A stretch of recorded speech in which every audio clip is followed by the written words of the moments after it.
সবাই কেমন আছেন? সংগ্রাম কি আজকে আমরা দেখব।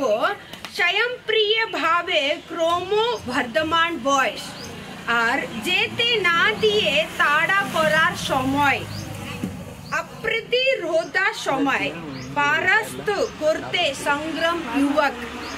আমার বাইরেটাকে আটকাতে চেষ্টা করার সমাজ, স্পর্শ করার লক্ষ্য। জীবন এমনই এক সংগ্রাম আছে।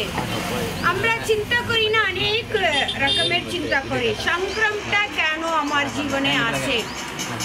আমরা মানুষ তো, ছোট বয়স হয়েছে, তারপরে বড় হয়েছে, আর বড় হয়েছে, চাকরি করতে হবে, বিয়ে করতে হবে, বাচ্চা তৈরি করতে হবে, এইসব জীবনে একটা সংগ্রাম আমরা দেখি।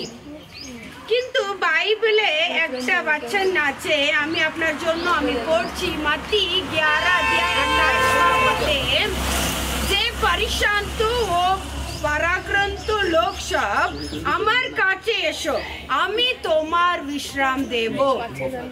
এই জীবনে বিশ্রাম নেই, সংগ্রাম আছে। সংগ্রামটা আমরা আটকাতে পারবো না, আমাদের জীবনে সংগ্রামটা আসবেই আসবে।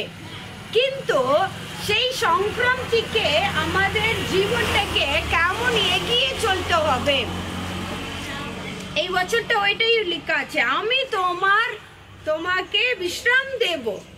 যে যীশু খ্রিস্ট বলেছে আমি তোমাকে বিশ্রাম দেব, তাহলে সেই যীশুর কাছে চলে এলে সংগ্রামটা তো থাকবে, কিন্তু সংগ্রামের সঙ্গে কেমন প্রভুর সঙ্গে এগিয়ে চলতে হবে জীবনে, সেইটা আমরা শিখে নেব।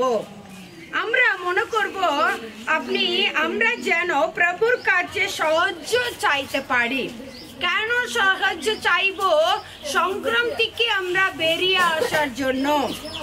আর জীবনে সংগ্রামে আমরা যেন প্রভুর কাছে জয় করার জন্য, এই সংগ্রাম থেকে আমরা আগে জয় করার জন্য আমরা প্রার্থনা করতে পারি। প্রভু আপনার সঙ্গে আছে, সংগ্রামকে আপনারা জয় করবেন। God bless you, thank you.